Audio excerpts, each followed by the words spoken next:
Was there trade at Lake Jackson Mounds? Have you ever wondered how ancient societies connected with one another? At Lake Jackson Mounds Archaeological State Park in Florida, we find clues that suggest trade was a vital part of life for the people who lived there.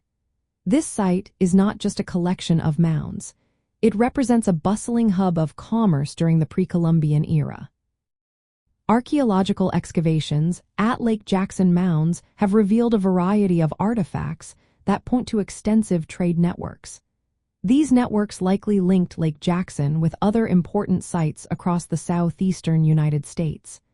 The movement of goods, services, and ideas was essential for these communities. One of the most exciting pieces of evidence comes from the discovery of copper artifacts. Items such as copper plates and headdress badges indicate that the people at Lake Jackson traded with regions where copper was more readily available, like the Great Lakes area. This suggests that they had established connections for beyond their immediate surroundings. Shell artifacts are another fascinating find. Engraved shell gorgets and other items show that trade occurred with coastal regions rich in shells. These materials were not just decorative. They held cultural significance and were likely used in various social contexts.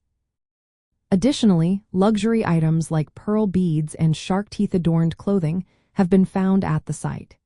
These artifacts were often associated with high-status individuals, indicating that trade was not only about necessities but also about prestige and social standing.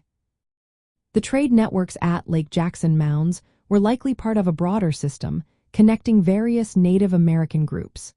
Similar artifacts and motifs found at sites like the Spiro site in Oklahoma and the Etowah Mounds in Georgia highlight these connections. The presence of classic Braden-style copper plates, associated with Cahokia, further supports the idea of extensive trade.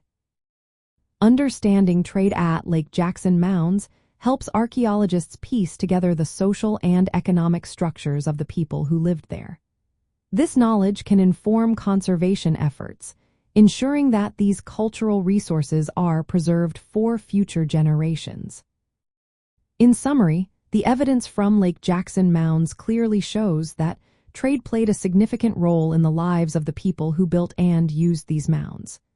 The variety of artifacts found at the site highlights the importance of trade networks in shaping the cultural and economic landscape of the region.